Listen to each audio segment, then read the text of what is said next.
Welcome my dear student. अभी आप देख रहे हैं mathematics channel Rajendra concept of mathematics. Exam मिलते हैं आपको हायर मैथमेटिक्स से रिलेटेड अनेक टाइप का वीडियो, और अभी हम डिस्कस करने वाले हैं कैनोनिकल फॉर्म, जिसको बोलते हैं सम ऑफ स्क्वायर फॉर्म, राइट। ये आपके इंजीनियरिंग मैथमेटिक्स के साथ साथ ये आपके बीएससी, एमएससी या किसी कॉम्पिटिटिव एग्जाम देने वाले विद्यार्थियों के लिए, आईआईटी जैम, नेट, गेट, इस तरह के अनेक कंपटीशन के लिए ये टॉपिक बहुत ही बेहतरीन है। ये टॉपिक लीनियर अलजेब्रा का है जो आपके एग्जाम के लिए बेहतर साबित होगा। और अभी हम जो डिस्कस करेंगे पूरी थ्योरी और पूरी प्रॉब्लम और जो प्रीवियस एग्जाम में पूछे हुए क्वेश्चन है उसका भी डिस्कस करते हुए काम करेंगे, राइट। कि एग्जाम में किस तरह से क्वेश्चन पूछता है, ताकि उससे अनुभव हुआ कि मेरा आने वाले एग्जाम में इसी टाइप का क्वेश्चन पूछा जाएगा, राइट। तो चलते हैं कैनोनिकल फॉर्म का कुछ टर्म और कंडीशन जो क्या है, कुछ स्टेटमेंट लिखते हैं और उस स्टेटमेंट के तहत हम एग्जांपल भी देते जाएंगे ताकि क्लियर होते जाएगा, राइट। चलिए,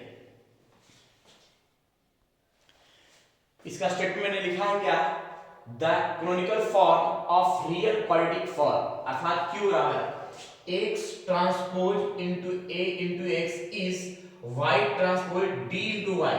और इस फॉर्म को हम ऐसे भी लिख सकते हैं क्वाड्रेटिक के फॉर्म में लैम्डा 1 y1 का स्क्वायर प्लस लैम्डा 2 y2 का स्क्वायर प्लस लैम्डा 3 y3 का square dot dot lambda n into y के पावर 2, राइट। तो ये फॉर्म जो है क्वाड्रेटिक फॉर्म कैनोनिकल फॉर्म में कंडीशन है। इसका एक लास्ट में लाइन लिखिए क्या, which is obtain bye orthogonal transformation, which is, इसको ट्रांसफॉर्म करके ये फॉर्म लाया गया है, which is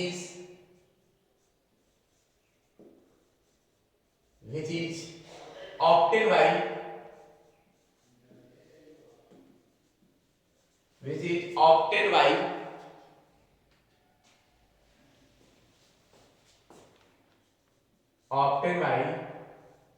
an orthogonal transformation,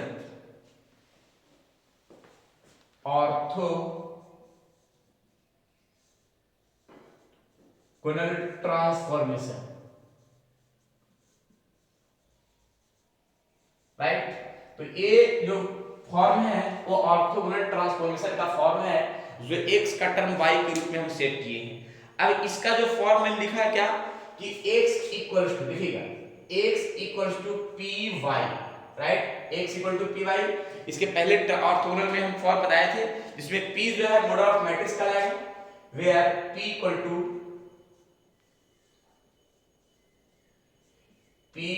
model of matrix. ये मॉडल ऑफ मैट्रिक्स क्या है, कि मैंने मॉडल ऑफ मैट्रिक्स का टर्म जो है ना, आज पिछले बार हम बताए हैं डायगोनलाइजेशन ऑफ मैट्रिक्स में, ठीक है ना।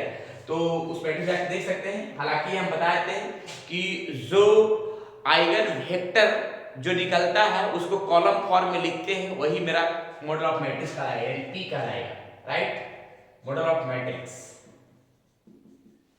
अब इसके बाद देखिएगा, अब डी जो है स्पेक्ट्रल मैट्रिक्स कहलाएगा, एंड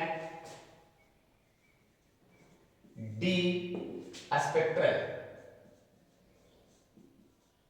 स्पेक्ट्रल मैट्रिक्स, क्लियर, जिसको हम लिख सकते हैं क्या, eigen value of A as diagonal elements, right. इस लाइन में लिख देते हैं, देखिए यहाँ पे लिखे हैं eigen value of A as diagonal elements, right. इस पर एक एग्जांपल का फॉर्म हम दिखाते हैं क्वाड्रेटिक फॉर्म के लिए, ज्यादा बढ़िया हो, ठीक है ना।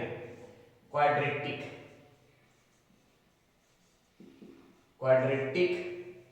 फॉर्म, एग्जांपल का फॉर्म लिखते हैं। देखिए क्वाड्रेटिक फॉर्म का मैंने एग्जांपल दिया है क्या, x1 का स्क्वायर माइनस 4 x2 का स्क्वायर प्लस x3 का square minus 2x1 x2 minus 2x3 x1 plus 4x2 x3।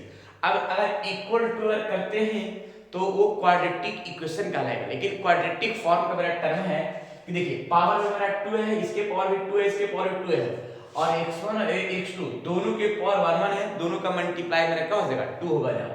वैसा ही एक लॉजिकल टर्म सेट करेंगे, ठीक है ना। x3 और x1 दोनों का मल्टीप्लाई का फॉर्म मेरा 2 आएगा और इसका भी मेरा 2 आएगा। तो ये फॉर्म मेरा क्वाड्रेटिक फॉर्म है। एक होता है कैनोनिकल फॉर्म, क्या होता है देखिए, कैनोनिकल फॉर्म का क्या कंडीशन है इसके बारे में देख लेते हैं। कैनोनिकल फॉर्म में क्या है कि पार्ट में एक चीज ध्यान रखना है, एग्जांपल से हम क्लियर करते हैं। देखिए इस फॉर्म में क्या रखना है, कैनोनिकल फॉर्म में कि y1 का स्क्वायर माइनस 2 y2 का स्क्वायर प्लस 3y3 का स्क्वायर। देखिए इसमें क्या है कि y का फॉर्म में मैंने सेट किया है, हालांकि x के फॉर्म में सेट कर सकते हैं, और ये हमेशा पावर में 2 होगा यानी स्क्वायर होगा, राइट। ये कैनोनिकल फॉर्म का कंडीशन है, इसके पावर में 2, ये भी पावर में 2, ये भी पावर में 2। हम x का फॉर्म में भी लिख सकते हैं, कोई दिक्कत नहीं है, लेकिन फॉर्म मैंने दिया था। ये देखिए ये कैनोनिकल फॉर्म का टर्म क्या है कि इस पार्ट में होने चाहिए सभी का स्क्वायर फॉर्म होना चाहिए, क्लियर। तो जब स्क्वायर फॉर्म होना चाहिए तो ये मैंने लैम्डा 1 लैम्डा 2 जो कोएफिशिएंट है वो कुछ भी हो जाए, राइट, लेकिन जो पावर है y का वो हमेशा 2 ही होना चाहिए, यही है कैनोनिकल फॉर्म का कंडीशन, राइट। चलिए तो हम आगे और भी दिखाते हैं इसका क्या क्या इसका टर्म और कंडीशन बनता है। देखिए यहाँ पे मैंने एक फॉर्म लिखा है r equal to rank of matrix A, number of non zero eigen value of matrix A। अब देखिएगा यहाँ पे रैंक ऑफ मैट्रिक्स क्या है, जैसे मान लिया मेरा आइगन वैल्यू आया क्या क्या 0 2 5, ये मेरा आया आइगन वैल्यू, और आइगन वैल्यू आने के बाद इसका रैंक क्या कहलाएगा, तो रैंक होने के लिए number of non zero eigen value, तो यहाँ पे नॉन जीरो कौन है 2 और 5 है, तो मेरा 2 और जो 5 है ये मेरा 2 है, तो ये दोनों जो है ये मेरा रैंक कहलाएगा, राइट। यानी रैंक मेरा कितना कहलाएगा, तो रैंक मेरा कहलाएगा 2 कहलाएगा, क्योंकि नॉन जीरो, तो ये मेरा जो जीरो है और जीरो छोड़ करके जो टर्म बनेगा वो नॉन जीरो वाला टर्म वही रैंक कहलाएगा, क्लियर है। तो रैंक होने के लिए मेरा नॉन जीरो आइगन वैल्यू को हम रैंक बोलते हैं, क्लियर है। चलिए तो पहला स्टेप ये ध्यान रखिएगा कि जो नॉन जीरो होगा वो रैंक कहलाएगा, क्लियर। नेक्स्ट देखिए यहाँ पे मैंने लिखा है क्या कि n equals to number of variable x1 x2 x3 dot dot xn in quadratic form. अब एक चीज ध्यान रखिएगा, यहाँ पे रैंक जो हुआ और जितना नंबर ऑफ वेरिएबल टर्म होगा वो रैंक के बराबर मैक्सिमम बराबर होगा। जैसे मान लिया नंबर ऑफ वेरिएबल क्या है, नंबर ऑफ वेरिएबल मान लिया 3 रहेगा, ठीक है, 0 1 0 2 5। अब ये रैंक मेरा 3 कहलाएगा, लेकिन इसमें एक चीज और ध्यान देना है कि नॉन जीरो टर्म वही रैंक कहलाएगा। तो नंबर ऑफ वेरिएबल टर्म तो मेरा जितना भी हो उसके बराबर भी हो सकता है रैंक। अगर नंबर ऑफ वेरिएबल 5 गो है 1 2 3 4 5, तो रैंक मेरा 5 भी हो सकता है, यानी उसके बराबर नंबर ऑफ वेरिएबल के बराबर भी हो सकता है, लेकिन वो नॉन जीरो होना चाहिए, वही रैंक कहलाएगा। तो ये ध्यान रखिएगा कि नंबर ऑफ वेरिएबल का फॉर्म के बराबर भी रैंक हो सकता है, लेकिन वो नॉन जीरो होना चाहिए, पहला स्टेप, राइट। थोड़ा सा आगे स्टेप और दिखाते हैं, इंडेक्स। देखिए यहाँ पे क्या है, इंडेक्स का टर्म लिखा है क्या कि number of positive square term in the canonical form. अब पॉजिटिव स्क्वायर टर्म जो मेरा पॉजिटिव स्क्वायर टर्म मेरा पॉजिटिव, यहाँ पे हो गया y1 का स्क्वायर माइनस 7y2 का स्क्वायर प्लस 6y3 का स्क्वायर। यहाँ पे जो स्क्वायर फॉर्म है वो पॉजिटिव में आना चाहिए। ये वाला क्या स्क्वायर पॉजिटिव में है, ये वाला स्क्वायर क्या है नेगेटिव में है, ये स्क्वायर क्या है पॉजिटिव में है। लेकिन देखिए कि कौन कौन मेरा पॉजिटिव स्क्वायर फॉर्म है, तो मेरा पॉजिटिव स्क्वायर फॉर्म एक ये है और एक ये है, तो टोटल कितना है 2 है। तो ये number of positive square term जो है यानी इंडेक्स क्या कहलाएगा, तो number of positive square term को ही इंडेक्स बोलते हैं, यानी मेरा ये आ जाएगा मेरा 2 आ जाएगा, क्योंकि यही दोनों मेरा पॉजिटिव फॉर्म है। अगर तीनों मेरा पॉजिटिव रहता तो इंडेक्स मेरा क्या कहलाता 3 कहलाता, और भी अगर फॉर्म रहता जो जो पॉजिटिव फॉर्म रहेगा वही इंडेक्स कहलाएगा, राइट। तो ये इंडेक्स का फॉर्म है कि जो पॉजिटिव टर्म है वही इंडेक्स कहलाएगा स्क्वायर फॉर्म के लिए, क्लियर। चलिए आगे दिखाते हैं सिग्नेचर। देखिए signature difference between number of positive and negative square terms in canonical form. अब देखिएगा यहाँ पे कैनोनिकल फॉर्म में जो पॉजिटिव का फॉर्म है, पॉजिटिव का फॉर्म मेरा कितना है, एक ये है और एक ये है, ठीक है, तो मेरा ये 2 है। और नेगेटिव का फॉर्म कितना है, एक पार्ट, इसके आगे क्या है नेगेटिव वाला फॉर्म। जो भी स्क्वायर टर्म का पॉजिटिव का पार्ट और नेगेटिव का पार्ट जो है ना दोनों का डिफरेंस करेंगे, मतलब नेगेटिव का पार्ट कितना है 1 है, ठीक है, और दोनों क्या करेंगे माइनस करेंगे, तो माइनस करने के बाद क्या आ जाएगा 1 आएगा। ये मेरा फॉर्म सिग्नेचर कहलाएगा, राइट, सिग्नेचर कहलाएगा, क्लियर ना। तो ये ध्यान रखिएगा सिग्नेचर का फॉर्म कि क्या कहलाता है। यहाँ पे लिखा है कि difference between number of positive term, positive term में क्या है कि जो स्क्वायर फॉर्म का पॉजिटिव वाला पार्ट है उसको नंबर कर लेना है, गिनती कर लेना है, मैंने गिनती 2 किया। और नेगेटिव स्क्वायर टर्म, तो नेगेटिव स्क्वायर टर्म मेरा 1 है और दोनों का हम माइनस करेंगे, डिफरेंस निकालेंगे, 2 - 1 जो आएगा फॉर्म वही सिग्नेचर कहलाएगा। ये ध्यान रखिएगा सिग्नेचर का form number of positive term minus number of negative term is called signature form. Clear? यानी कोनिकल फॉर्म में ये टर्म देखना होगा कि नंबर ऑफ पॉजिटिव और नंबर ऑफ नेगेटिव टर्म के लिए. क्लियर है? तो ये मेरा टर्म जो है ना कोनिकल फॉर्म में इंडेक्स और सिग्नेचर का टर्म है. आगे हम दिखाते हैं नेचर ऑफ कोनिकल फॉर्म के लिए. ठीक है? Nature of eigen value. Next देखिए क्या लिखा गया है. पॉजिटिव यहाँ पे eigen nature of eigen value. अब यहाँ पे नेचर ऑफ आइगन वैल्यू का क्या क्या टर्म और कंडीशन है ये आइगन वैल्यू से रिलेटेड है. ठीक है? और आइगन वैल्यू जो विद्यार्थी नहीं पढ़े हैं आइगन वेक्टर वो सही विद्यार्थी इसका प्लेलिस्ट बहुत बेहतरीन तरीका के साथ बनाया गया है. वो पढ़ लेंगे तो आगे काम आएगा बहुत से टर्म में. क्लियर है? तो देखते हैं पॉजिटिव पहला देखिए क्या पॉजिटिव डिफिनिट. ठीक है? और पॉजिटिव डिफिनिट का रूल में क्या लिखा है कि all the eigen value of A are positive. यानी जितने भी आइगन वैल्यू है अगर उस ए मैट्रिक्स का सभी आइगन वैल्यू पॉजिटिव आता है तो उस फॉर्म को हम बोलेंगे क्या पॉजिटिव डिफिनिट बोलेंगे. ठीक है? पॉजिटिव डिफिनिट यानी हम नंबर ऑफ वेरिएबल का जो फॉर्म है नंबर ऑफ वेरिएबल का जो फॉर्म है वो रैंक का जो फॉर्म के बराबर हुआ और साथ साथ अगर जो पॉजिटिव टर्म है वो इंडेक्स कहलाएगा उसको हम इंडेक्स के बराबर हम लिख सकते हैं जो अभी थोड़ा देर पहले मैंने इसको बताया. राइट? यानी आइगन वैल्यू जो भी है उस मैट्रिक्स का पॉजिटिव टर्म आया है वो पॉजिटिव डिफिनिट कहलाएगा. पहला पोजीशन. राइट? सेकंड में जरा देखते हैं. सेकंड में नेगेटिव डिफिनिट. नेगेटिव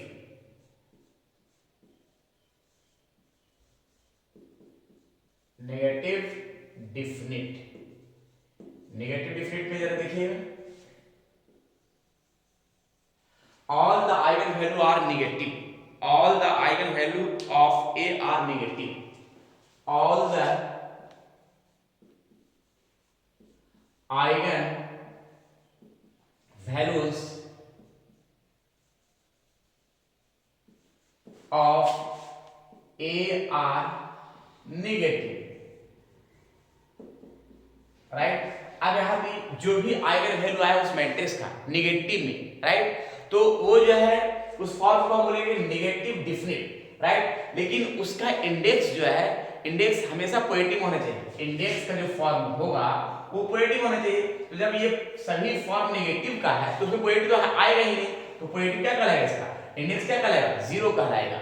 अब यहाँ पे number of variables number of variable form क्या है जो रैंक के बराबर होगा. तो नंबर ऑफ वेरिएबल जो है हम r के बराबर लिख सकते हैं टोटल टर्म. क्लियर? लेकिन इसका इंडेक्स क्या होगा जीरो क्योंकि यहाँ पे इंडेक्स जीरो इसीलिए होगा क्योंकि ये फॉर्म जो है ना ये ध्यान ये रखना है कि पॉजिटिव फॉर्म का ही मेरा इंडेक्स कहलाता है. इसमें तो पॉजिटिव टर्म आएगा ही नहीं. जब पॉजिटिव टर्म नहीं आएगा तो इंडेक्स मेरा जीरो होगा. लेकिन रैंक तो मेरा टोटल हो जाता है. जीरो छोड़ करके नॉन जीरो टर्म जो है नेगेटिव पॉजिटिव सब होगा रैंक कहा जाएगा. क्लियर? तो यहाँ पे नंबर ऑफ वेरिएबल टर्म जो रैंक के बराबर होगा लेकिन नॉन जीरो वाला फॉर्म रैंक कहलाता है.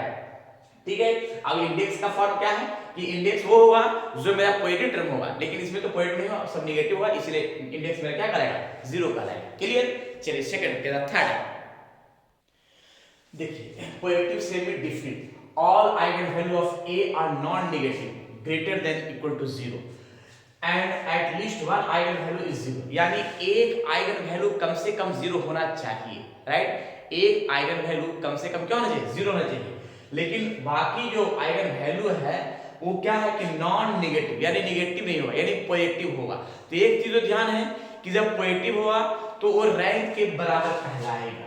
अब इंडेक्स जो है इसको हम लिखेंगे इंडेक्स का जो फॉर्म होगा वो रैंक के बराबर कहलाएगा क्योंकि रैंक जो होगा वो नॉन नेगेटिव होता है नॉन जीरो होता है. राइट?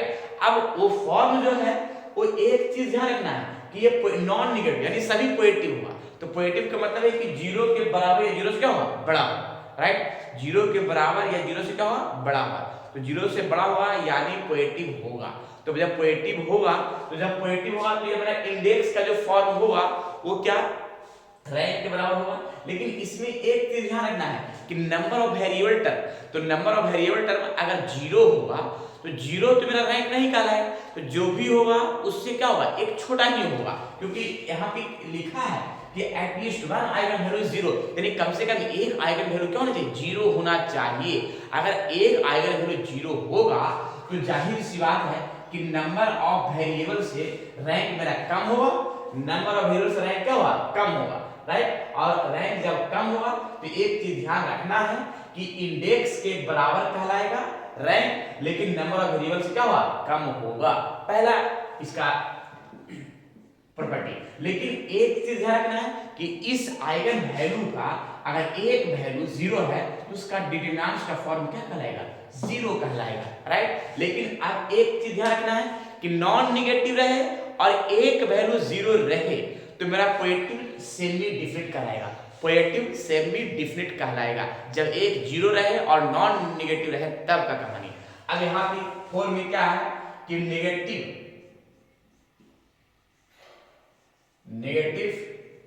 Semi definite. अब नेगेटिव सेमी डिफिनिट क्या है कि इसमें क्या है कि इसमें भी कम से कम एक 0 होगा, कम से कम एक आइगन वैल्यू क्या होगा, 0 होगा। लेकिन यहाँ पे क्या होगा, यहाँ पे नेगेटिव ही होगा, नॉन नेगेटिव ओनली नेगेटिव होगा। तो जब इंडेक्स को फॉर्म हम बोलेंगे तो 0 लिखा है क्योंकि इंडेक्स हमेशा पॉजिटिव ही होता है। तो हम स्टेटमेंट लिख देते हैं एक लाइन में, ज्यादा बढ़िया होगा। देखिए यहाँ पे लिखा है क्या, all eigen value of A are non positive, यानी ये पॉजिटिव नहीं है, यानी सब नेगेटिव है। तो जब सब नेगेटिव है तो इसका इंडेक्स तो 0 होगा, एकदम परफेक्ट है कि 0 होगा क्योंकि इंडेक्स हमेशा पॉजिटिव वाला फॉर्म होता है, ठीक है। आर नॉन पॉजिटिव यानी पॉजिटिव नहीं होगा, नेगेटिव होगा। कब 0 से छोटा होगा या तो बराबर होगा। अब 0 से छोटा या बराबर होगा तो नेगेटिव में ही आ जाएगा, क्लियर। और लिखा है eight least one eigen value 0, यानी कम से कम एक आइगन वैल्यू क्या होना चाहिए, 0 होना चाहिए। तो अब एक आइगन वैल्यू 0 होना चाहिए। अब इसका हम इंडेक्स पूछेंगे तो इंडेक्स क्या होगा, इंडेक्स ये होगा कि अगर नॉन नेगेटिव है यानी नॉन पॉजिटिव है तो सभी टर्म नेगेटिव ही है, तो नेगेटिव है तो इंडेक्स मेरा जो फॉर्म होगा वो 0 होगा, इंडेक्स मेरा क्या होगा, 0 कहलाएगा, इंडेक्स 0 कहलाएगा। लेकिन अब इसमें एक चीज ध्यान रखना है कि अब जो फॉर्म बनेगा, रैंक जो होगा नंबर ऑफ वेरिएबल टर्म्स, तो नंबर ऑफ वेरिएबल टर्म्स जो होगा, रैंक तो 0 नहीं कहलाता है लेकिन कम से कम एक पार्ट 0 होना चाहिए। रैंक तो माइनस वाला भी कहला जाता है ना, रैंक जो है माइनस वाला पार्ट भी हम रैंक बोलते हैं, लेकिन नंबर ऑफ वेरिएबल टर्म जो होगा उसमें 0 भी शामिल होगा, 1 2 3 सब शामिल होगा, माइनस भी शामिल होगा। लेकिन इसमें क्या है कि ओनली नॉन पॉजिटिव होना चाहिए, यानी सभी नेगेटिव फॉर्म होना चाहिए। तो नेगेटिव वाला तो रैंक कहलाएगा लेकिन उसमें एक 0 वाला पार्ट भी आना चाहिए। जैसे मान लीजिए आया क्या कि 0 -1 -2। अब ये फॉर्म में क्या है, ये सभी टर्म जो है ना ये क्या है, नेगेटिव फॉर्म है, ये सभी क्या है, नेगेटिव है। एक कम से कम एक 0 है तो इसका इंडेक्स तो 0 कहलाएगा क्योंकि इंडेक्स क्या होता है, सब पॉजिटिव होना चाहिए। तो पॉजिटिव तो होगा नहीं, सभी क्या नेगेटिव है तो ये इंडेक्स 0 होगा। लेकिन रैंक क्या कहलाएगा, तो 0 छोड़ के रैंक ये 2 कहलाएगा। तो ये नंबर ऑफ वेरिएबल टर्म मेरा टोटल कितना हो गया, 3 हो गया, लेकिन रैंक इसका 2 ही होगा, यानी नंबर ऑफ वेरिएबल से रैंक क्या होगा, कम होगा, राइट। तो इस फॉर्म में ध्यान रखना है कि नॉन पॉजिटिव रहे यानी लेस देन इक्वल टू 0 रहे तो इसको बोलेंगे नेगेटिव सेमी डिफिनिट, राइट। और जरा 5 में चलते हैं, 5 में क्या है इसके बारे में क्लियर, जो भी है स्टेप बाय स्टेप क्लियर कर रहे हैं। देखिए इसमें लिखा गया है क्या, indefinite some eigen value are positive and some eigen value are negative, यानी कुछ आइगन वैल्यू पॉजिटिव में है और कुछ आइगन वैल्यू नेगेटिव में है। अब जैसे कैसे भाई, देखिए आइगन वैल्यू क्या 1 4 -3, तो यानी कुछ पॉजिटिव में कुछ नेगेटिव में या फिर कुछ पॉजिटिव में कुछ नेगेटिव में, तो इस तरह से पार्ट में जो है तो उसको हम बोलेंगे क्या, इनडिफिनिट, राइट। जब कुछ आइगन वैल्यू पॉजिटिव में रहे और कुछ आइगन वैल्यू नेगेटिव में रहेगा। थोड़ा ध्यान रखिएगा कि सभी आइगन वैल्यू पॉजिटिव में है तो पॉजिटिव डिफिनिट कहलाएगा, सभी आइगन वैल्यू नेगेटिव में है तो नेगेटिव डिफिनिट कहलाएगा। और अगर कुछ टर्म जो है ना नॉन नेगेटिव है, ध्यान रखिए नॉन नेगेटिव टर्म और कम से कम एक 0 है तो फॉर्म क्या कहलाएगा, पॉजिटिव सेमी डिफिनिट कहलाएगा। और नेगेटिव सेमी क्या कहलाएगा कि सभी मेरा क्या है, नेगेटिव में ही है, पॉजिटिव में नहीं है, तो क्या कहलाएगा, नेगेटिव सेमी डिफिनिट कहलाएगा। और कुछ आइगन वैल्यू पॉजिटिव और कुछ नेगेटिव है तो इनडिफिनिट कहलाएगा, राइट। तो ये फॉर्म याद रखना है 5 कि नेचर ऑफ आइगन वैल्यू का टर्म क्या क्या है, कब हम बोलेंगे पॉजिटिव डिफिनिट बोलेंगे, कब नेगेटिव डिफिनिट बोलेंगे, कब पॉजिटिव सेमी डिफिनिट बोलेंगे, कब नेगेटिव सेमी डिफिनिट। तो ये कहानी सारा जो है ना एग्जांपल के साथ मैंने क्लियर किया है, इसमें कोई डाउट नहीं होना चाहिए, क्लियर है। अब थोड़ा सा हम इसका नोट में लिखवाए तो ज्यादा बढ़िया होगा, आगे की फॉर्म चलते हैं, क्लियर ना। देखिए ये एक नोट में क्या लिखा है कि if q is negative definite. अब q जो है नेगेटिव फॉर्म का है, देख रहे हैं यहाँ पे Q is negative definite, negative है, अगर Q नेगेटिव पहले से ही है तो उसमें हम माइनस से मल्टीप्लाई करेंगे तो पॉजिटिव डिफिनिट कहलाएगा, राइट। अगर Q पहले से मेरा नेगेटिव डिफिनिट फॉर्म अगर बोल रहे हैं तो उसमें अगर माइनस से मल्टीप्लाई करेंगे तो वो फॉर्म क्या करेगा, पॉजिटिव डिफिनिट कहलाएगा, राइट। तो ये मेरा नोट फॉर्म है और सामने नेचर ऑफ आइगन वैल्यू का टर्म है, क्लियर है। तो इस तरह से हम फॉर्म दिखाते हैं जो सामने दिखा, और जो भी मैंने टर्म बताया है उसके डिटेल से एक्सप्लेन करते हुए एग्जांपल को देते हुए क्लियर किया है। और इसके आगे का टर्म जो है नेक्स्ट वीडियो में बताएंगे, इसका और भी टर्म जो बहुत सारा प्रैक्टिस करवाते हुए क्लियर करेंगे, राइट। तो इसको जो है थोड़ा ध्यान से नोट कर लेना है, ये थ्योरी जो है लेक्चर है और इसको अच्छा से सेट करना है। ये ऑब्जेक्टिव में कभी कभी आते हैं और सब्जेक्टिव में भी आते हैं, थोड़ा सा अच्छा से रखेंगे ज्यादा बढ़िया होगा। ये अनेक कंपटीशन में भी आते हैं, ठीक है, या फिर जो इंजीनियरिंग एग्जाम या बीएससी एग्जाम है देने वाले तो सभी विद्यार्थियों के लिए ये टर्म जो बताया है इस लेक्चर का बहुत इंपॉर्टेंट है, राइट। चलिए तो आज इतना ही, फिर विशेष मिलते हैं नेक्स्ट थ्योरी नए क्वेश्चन के साथ। जब तक के लिए आप लोग खुश रहिए, स्वस्थ रहिए और मस्त रहिए, पढ़ते रहिए। कैनोनिकल फॉर्म को दूसरा नाम मैंने क्या लिखा है, सम ऑफ स्क्वायर फॉर्म, राइट, ताकि ये फॉर्म को जो है ना अच्छा से समझें और क्लियर कर सके, राइट। चलिए ठीक है, जय हिंद।